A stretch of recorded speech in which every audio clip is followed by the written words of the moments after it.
Hi, it's Meryl Goldsmith, and we're doing another Driving Through History, all to celebrate two incredible upcoming events that we'll find out about in a few minutes. So we're in GTO land, I guess, right? Pretty much. With Jeff Picard, and we're standing in front of two absolutely magnificent 1967 cars, just two of the many vehicles that are housed here. And tell me, like, have you had this car since the beginning? You know, give me a little backstory about the car, okay? The white car I actually got from my older cousin, who was a GTO guy, right from '64 when they came out.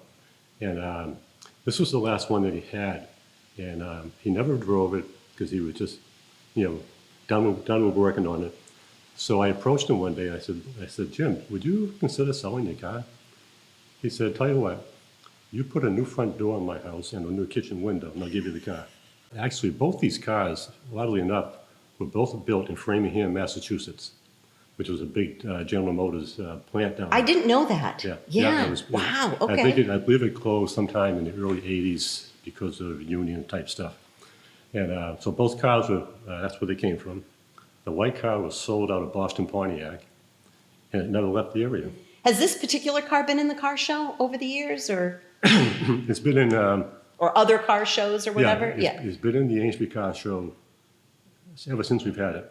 This car is going to make its debut this year. Okay, we're going to talk about this one behind us in a minute, but the white GTO has been in the Amesbury Car Show. We typically park the cars up at the bullnose by Google's Insurance on that whole platform. Absolutely, yeah. And there's my car, there's Wayne Barbaro's Camaro, there's Ken Gray's T-Bird, and Matt Sherrill's Corvette, and his daughter's truck.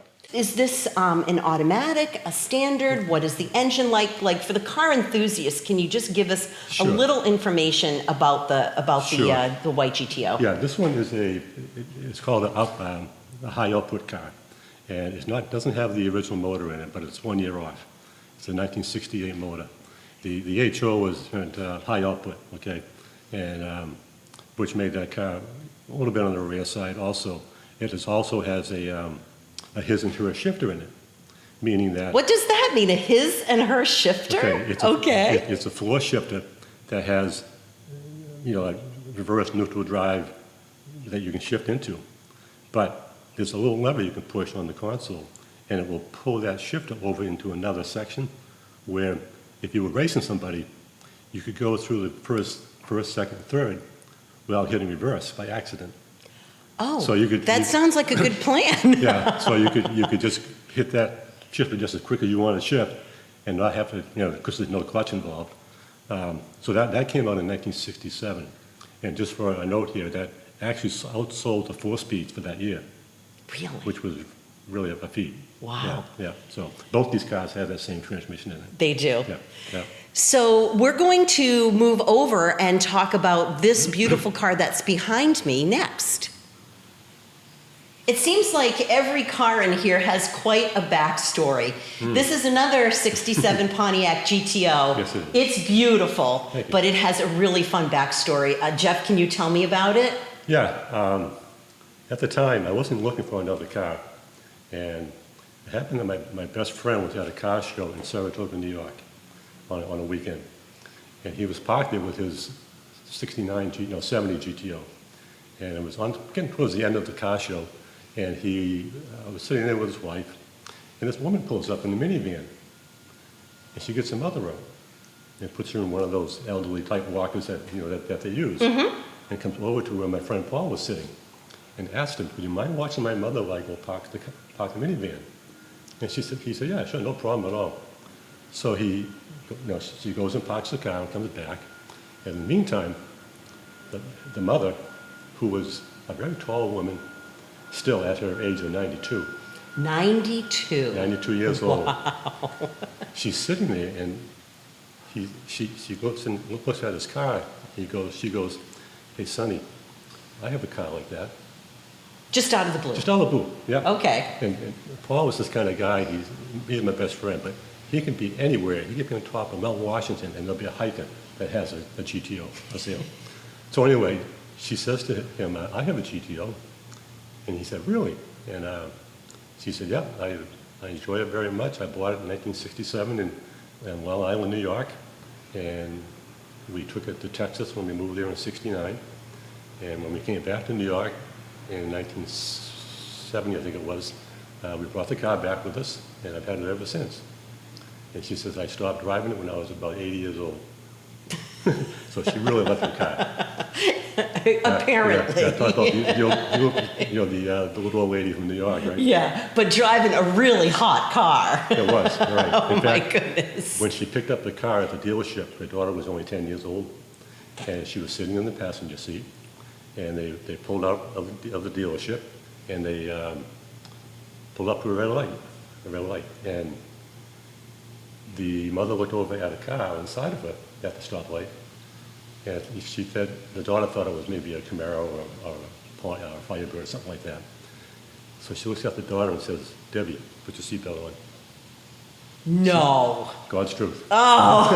Because I've asked, I keep in contact with Debbie, very much so. Oh, And she said, yeah, that story is as true as you can get. So, Because she was sitting right there. sitting right there, Wow. exactly. Yeah, Oh, my yeah. goodness.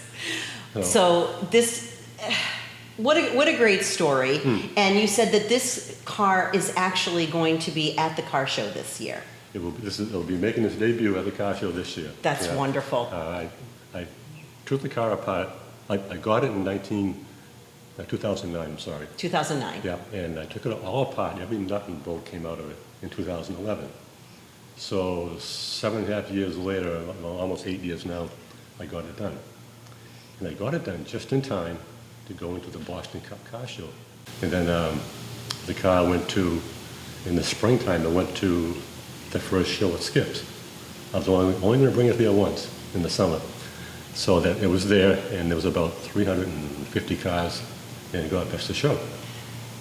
Yeah. Wow. So, Congratulations. and then lately, 2019, I brought the car up to the New Hampshire International Speedway for our Pontiac show, and it got best of show there, and that's what this trophy is right here. Wow. Yeah. Wow. Yeah. So this is totally how this car looked when Exactly. it came off the assembly line Yeah. in 1967. Better, probably. Probably better. Yeah. So we've been like throwing around a lot of car shows and stuff like that, and what we're going to do next is we're going to talk to you and to Bonnie Brady from the Amesbury Carriage Museum about our upcoming Driving Through History, and yay, we have the 2021 Amesbury Car Show. Hi, I'm Bonnie Brady from the Carriage Museum, and I'm here with Jeff. And I just want to tell you about two back-to-back events that are coming up in September.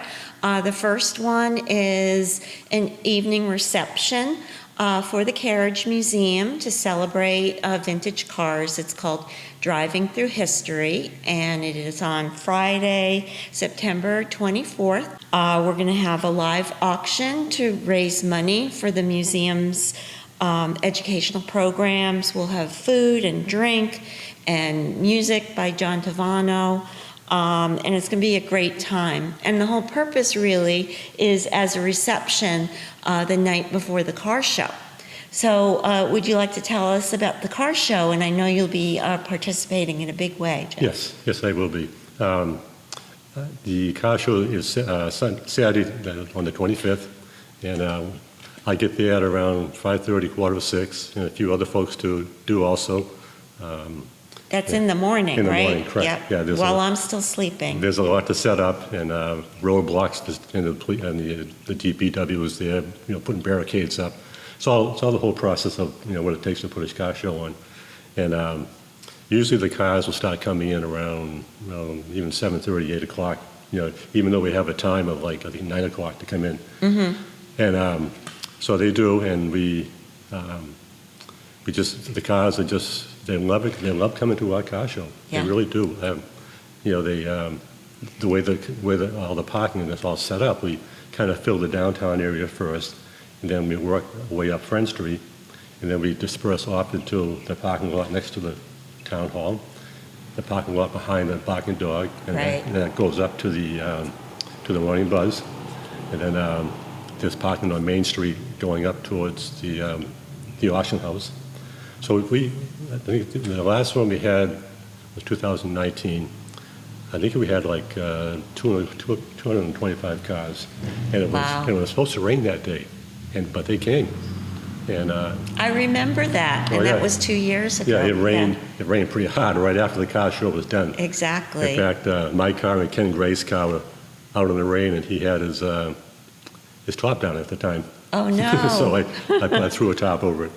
It's one of the greatest events that Amesbury has, and of course, it had to be canceled last year, so Yeah, I think it's yeah. going to be really extra special this year. I think we're going to have a record number of cars. I think we're going to have over 300 cars show up, for sure. Wow, wow. So just to summarize, save the dates, Friday, September 24th, 6 to 8 p.m., and you can buy tickets online at the Carriage Museum website.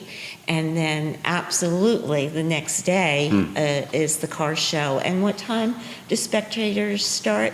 They can come in at any time, pretty much. But like 9, 10 yeah, o'clock we is prefer the- around 9 o'clock. 9 Yeah, o'clock, in that so area. I'll be there. Oh, good. Sounds good. Hi, I'm back. Thank you, Bonnie. Standing in front of two amazing cars that we didn't really get around to describing. They're Wayne Barbaros cars. Yeah, and, yeah. Talk about, I don't know, I'm just so captivated by the colors of these classic cars, which is so fun when you walk around the car show, right? Yeah. This is a Camaro. This is gorgeous. It's a 1969 Camaro. It was painted once, the exact same color Okay. that we had. The vinyl top is original. And what's really cool about the 69 Camaro was it's a one-year model only. Really? So, Okay. when the Camaro came out in 67, there was slight changes to it up until 69. And then they came out with this style. And then 68 and that were different too. So this is probably the most collectible Camaro that is Really? to try and find. And then the red car, obviously a much older car, or just looks Yeah. older? No, that's an original 1953 TD MG. Okay. And the MG, I believe, was first introduced in Great Britain in 1947, I think, 48 maybe. And that's a very good example of what they are. And Wayne has a lot of fun driving it. So, Jeff, thank you so much You're welcome. for sharing all the wonderful classic cars that you're either housing or that are yours, and all the stories behind them. I just want to point out that if you want tickets to the Friday night event, the Driving Through History event, it happens at Amesbury Chevrolet, and you can go to the Carriage Museum website, which is amesburycarriagemuseum.org/events. And if people want information about the car show that's coming up the following day, Yeah. the Facebook page, the Carriagetown Car Show Facebook page, that's probably the best place to get information? Yes, that would be, yeah. Okay, Yeah. wonderful. Yeah. And it just happens completely, on really all the roads in downtown Amesbury. I mean, just park and walk in, right? Yeah, it's so great. And, it's, for me, being in the car world, it's just something I enjoy. It's so different from what I do as a building contractor. Instead of swinging the hammer, I like turning wrenches too. Jeff, thank you so much for being a part of this Driving Through History. I'm Meryl Goldsmith. Thanks for watching.